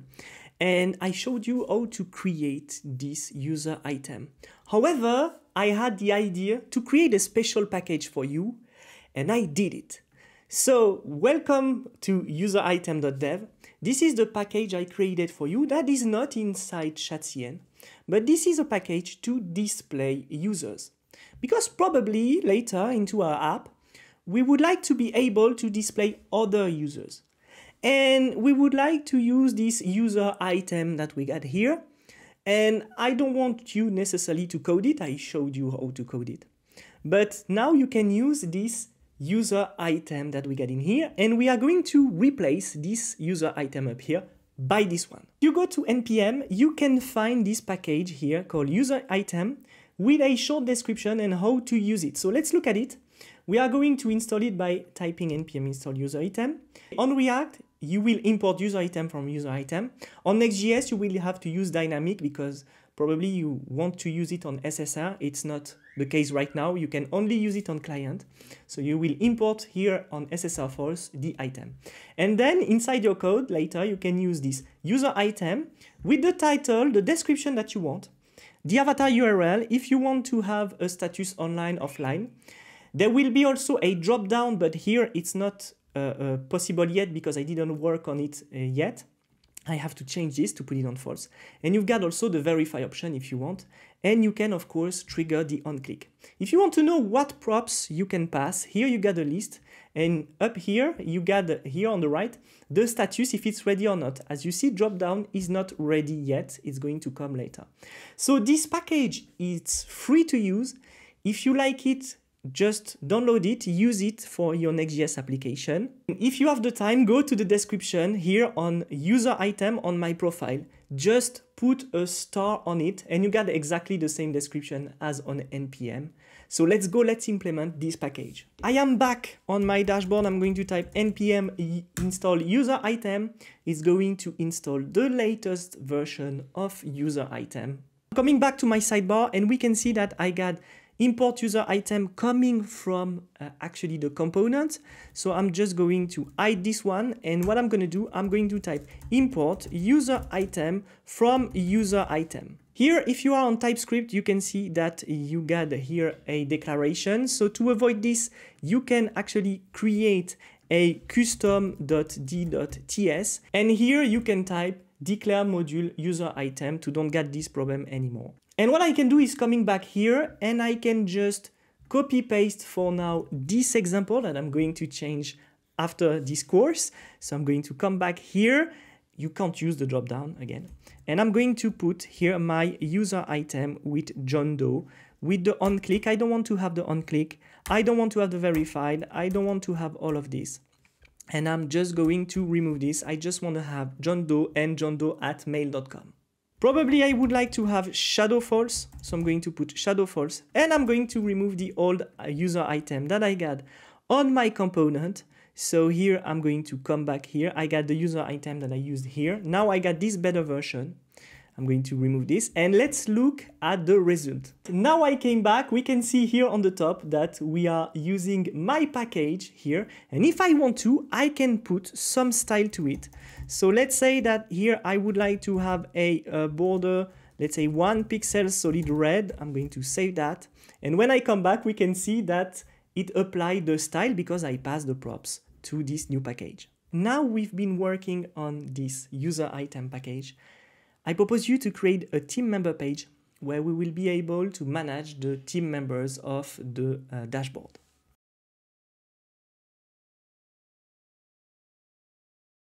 Let's code together a team members page where we can display users and we can also add or remove them. You remember here on the sidebar, we didn't do anything here on the bottom. Here we got settings and a notification. So what I want to do here is to come back on the sidebar. And on the bottom of the sidebar, I got these settings notification, which are here. So here we can see that we got general settings. Here I'm going to put team settings. Let's put it like this. And probably we've got an icon that we can grab, and we're going to grab exactly the same icon as here on the settings. Okay, so we got general settings. Let's say that we're going to have here a div, and it's going to be the same. And we're going to take these team settings directly in here. It's going just to be a link. Okay, and this link here, it's going to be actually a link to go to the page team settings. There we go. Instead of a div, we can use the link from where? From Next.js. So I can go here on the top. I'm going to type link coming from next link. So what I need to do is to put the href, and here on href, I'm going just to put /team. Okay, so I'm going to save that. And down here, we can see that we've got the element going to /team. Okay, so what I need to do now is to create this page team because I don't have it. So I'm going to create a new folder called team. And inside, I'm going to create a page.tsx. I'm going to initiate my component. I'm going to call it team settings. And here I'm going to save that and put team settings. So when I come back and I click on team settings, okay, suddenly I arrive on an empty page called team settings. And this is where we are going to work on our system of displaying users using my UserItem package that I created before. If you didn't see it, UserItem, it's a package that I created to display users like this. Okay, so let's go, let's create this page. So here I'm going to create here a header, and I'm going to call that here team settings. Probably not an H1, probably it's going to be H2, team settings. Okay. And I'm going to save that. And there we go. So I'm going to put some weight here. It's going to be a text, 36 pixels. And I'm going to add some font. So here, font 700. And we should be good. Okay, we've got team settings in here. Down here, I'm going to add a module. It's going to be my team module. Okay, so here I will have my team module. And here I'm going to put some grid. So here I'm going to grid gap 4. There we go. And so we're going to have our team module, which will display all the team members. So now let's work on the model of these team members. So let's say that I would have members here and set members, because later we want to be able to set the member. I'm going to use a state, of course, and here it's going to be an array. So inside a member, we are going to create a type member. So We're gonna have, of course, the email, which will be a string. We can have the full name, which will be a string also. And that's it. Oh, we can add a background color, because here I will not have any URL for now to use. I'm not going to use an API to grab some fake user. I can do it, I know, but here I just want to do it like this. Okay, so here I'm gonna have a user state of member, which will be here, and the first member, of course, it's me. So me, I will be also the admin. Probably later we will have some different roles.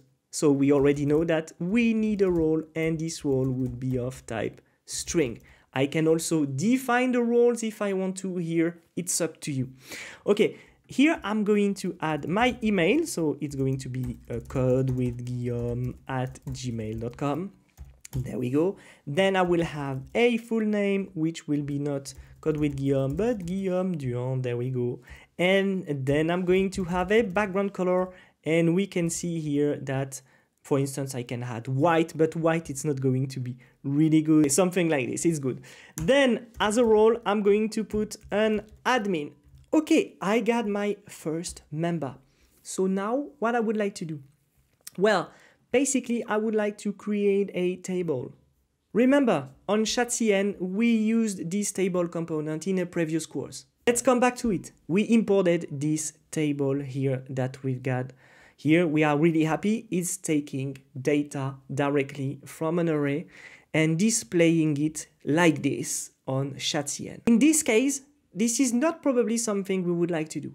What we would like to do is first to display for every user one line inside a custom table, because we would like to inject here my user item.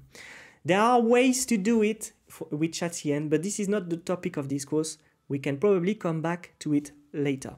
Okay, so first I'm going to have a div with a border, and let's say it's going to be rounded. This is going to be my div. Okay, so now I got this. I want to loop through my members, and we will see after that we will have to come back to this. Okay, so here I'm going to map through my members, and every member will be a new line, okay? It will be a new line. So here I'm going to add a type of member, and I will have a key. I need to pass my key.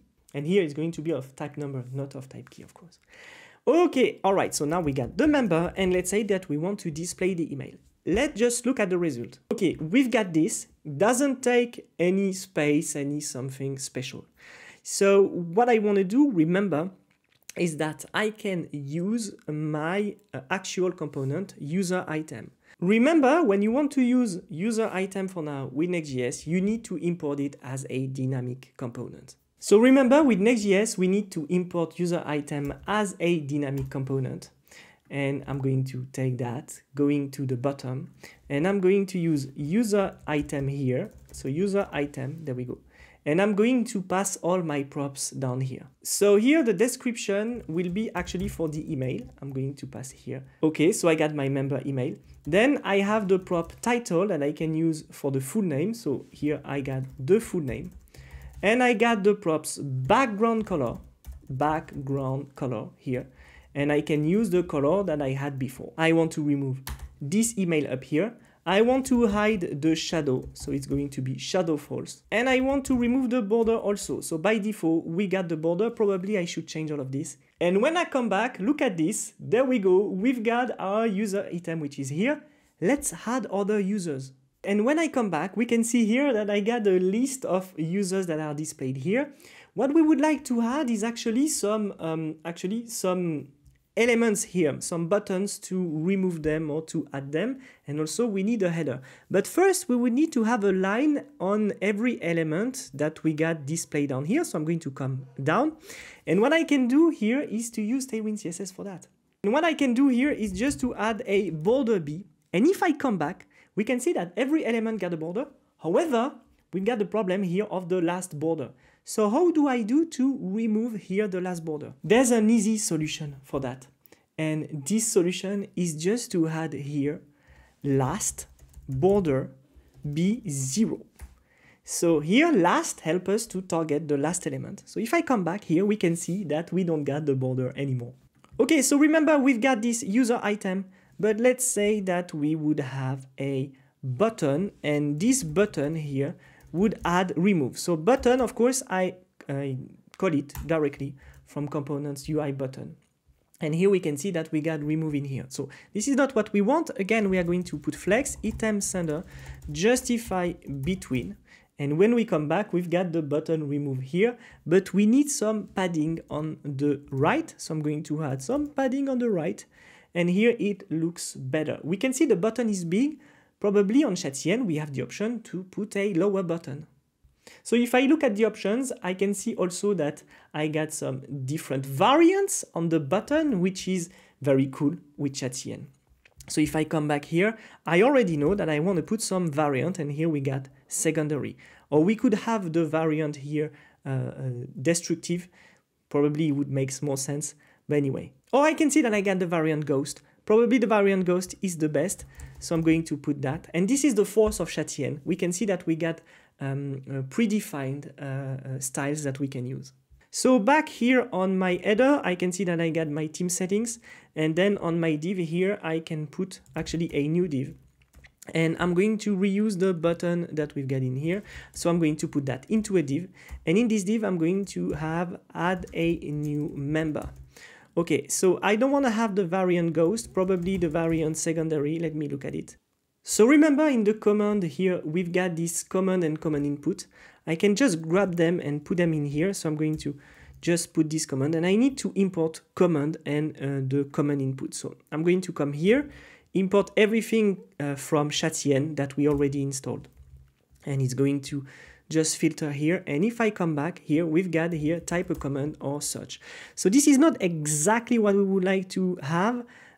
Here we're going to put type an email here, and there we go. And we can see that we got some class name, some behavior in here. Probably I would like just to put a flex, okay, item sender, justify between. And I'm going to add some gap, and here it's going to be gap 2. So when I come back, we've got this very nice element, type an email to invite, all right. And I'm going to add actually a grid to all these elements. So here it's going to be grid and a grid gap 4. So if I look at it, suddenly we've got this input, which is way too big. We need to put actually another input in here. All right, so here I'm supposed to type an input. I don't check anything in here because it's just a design course. Of course, if you type here an email, you got to invite somebody. So let's say that here I'm going to add a new email, which would be, for instance, jean@gmail.com. And then I'm supposed to click on add a new member. And we are supposed to have Jean added to the list just here. Okay, but the problem is that we need to have some kind of status, like a status pending or whatever. So what I can do is to come back in here, and here I can add a status on every of my element. And I will need to add this status, of course, to my member type, which is here. Okay, so I'm going to add this status here, and here it's going to be a string. Okay, status will be mandatory for now. Let's say that Philippe will be actually on status pending. Okay, so we've got Philippe that is on status pending, and we would like to display here on the column the status of Philippe. So we got to review actually our old component, which is here. We've got right now a grid here, which have the common input, and we've got this element, so this list, this is the table. So here, what we would like to do is inside every element to have some kind of grid also. So if I put here grid, and grid calls 6, for instance, and I save that. So here we can see that we've got some flex item, and I can save that. It's going to change totally the behavior of my component. So when I come back, we can see that I got these elements and I got some columns. So what I want to do is here to have a div called span2. I want that on 6 columns, this element is going to take 2. And when I come back, we can see that I got more space. All right, this one here, and I can put a div because probably later I will have other buttons. I'm going to have a class name called span here, and I can put 1. Okay, and when I come back, we can see that I got one. And in between, what I want to put is to fulfill the space that I got. So I can put div here, call, span, and here I got already 3 on 6 columns taken. So the 2 columns for the user item, the 1 column for the button, it means that I still got 3 columns. So I'm going to put div call span 3. And when I come back, we can see here that we've got all the space that has been fulfilled. And here we can see the button remove is arriving here, but not exactly on the end. So here what we want to do is to push the buttons on the end. So what I can do simply is to put flex and justify end, because later we'll have elements and we can see that I get the button here. I'm going to come back, and here I'm going to create a new div. And in this div, I'm going to have what? I'm going to have member and of course the status of the member. And we can see down here that we got pending for the moment. What I would like to have also is the role. We didn't forget the role. So we've got here admin, admin viewer, and next to it we got pending. So those 2 items, we would like to have some flex and put some gap to here. Okay, you see these items here, we are going to turn them into tags. Okay, let's go. So let's install the badge from chatcn. Once it's done, I start again, and I can come back and I can use here the badge with their variants. So I'm going to just came back to this element here. I'm going to go here and add my badge, going down in here. And instead of having those div, I'm going to call badge. And when I come back and I update, we will see that those elements will turn into badges. And we see here that we got some side effect that we need to check right now. So what I want to do is just to put member.status, and here I'm going to display, and there we go. So now let's change the colors. So there are several ways to do it. Probably you want to put here a class name and, for instance, a BG red 500 for the roles. But the problem here, as we can look, we got some side effects. Otherwise, you can use the variants from chatcn. So I can remove here and go back to variant and here put secondary, which is, in my opinion, the best option. So we got here the variant. Otherwise, you can create your own classes with Tailwind. And me, that's what I would like to do.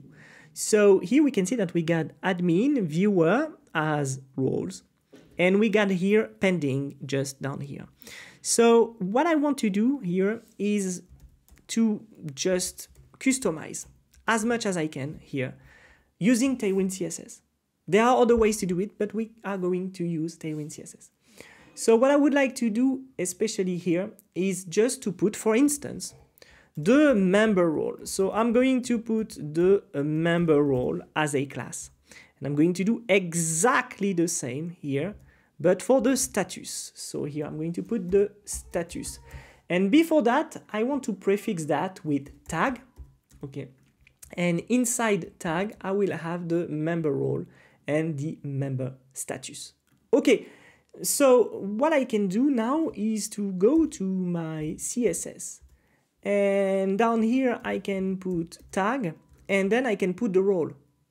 So basically the role here, if I come back to it, it's going to be actually admin with a capital letter, which is bad. It's supposed to be here like this on the database. We don't want to have capital letters. So when I come back here, I forgot to put that. I'm going to put admin, for instance. There we go. When I come back here, we can see that we got lower letter. So I can avoid this by coming down and to put here on the tags, either capitalize here, either I had capitalized to my tag here. So I can put here capitalize, and I can save that. And when I come back, we can see that we got our elements. Okay, so let's say that on admin, I would like to add a specific color. And I can add here either a text color, either a background color. Okay, so if you want to know all the colors of Tailwind, you can go on Tailwind CSS and check the colors. So here I got the whole list of the colors. Let's say that the admin will be orange 500. So I'm going to get back and I'm going to apply BG orange 500. But we will see that here BG orange 500, it will be actually too much. So I'm going to get back in here, and there we go. So here we can see, and when I pass to it on hover, I can see that I got this effect. So actually it's going to be text orange 500, and then it's going to be orange here 100. So here it looks better, right? And on hover, I want to avoid this here element. So I'm going to type here BG orange 100. And so when I pass, we've got this. So we can see admins are here in orange. And what I can do is to do exactly the same for every role. So what other role do we got? We got viewer. So I'm going to put viewer, and here instead of orange, I can put another color. So for instance, I can put sky blue. I'm going to get down here, use the pending that we got here, and on pending, I'm going to put amber, and if I come back, we've got amber. So the problem is that here admin is on orange and pending on yellow, but that's all right. Okay, that's just the beginning, but that's really nice. I don't know what you think about that. We can have a full list of users in here. Now let's just finish on one point. What do we do if we don't get any member?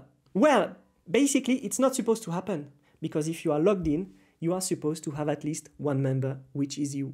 But if we want to avoid this, we can go back down here, and what we can do is to put if members and members map, and we have the list of members. But if I suddenly remove all my members here, if I suddenly remove all my members, I end up with this ugly line that I got here. So I'm going to create a last component to just display if there is no member. Actually, I already got my border. So what I can use is to put here members length is equal to 0, for instance. And I can put here a fragment and put there are no members here, no members yet. I'm going to remove that. And when I come back, I got this. It's just a fragment. The problem is that I don't get any padding. So here I can put a div instead. And I'm going to put class and P4, for instance. And we've got this, there are no members yet. So here, what I can do here is just to come back to the model that I had before. And here I'm going to add exactly the same model that I had before. All right, we've got a basic team settings page with a module that we can reuse, where we can click on some elements, display some status, and display some roles also. Of course, we can go deeper into creating this page, such as when we click on remove, which should have a pop-up asking if we really want to remove. It really depends on how you build actually your request and all the rest. But here it's totally useful. We are using the package that I created to display these users faster. It's working, it's nice, it's efficient. We can use it.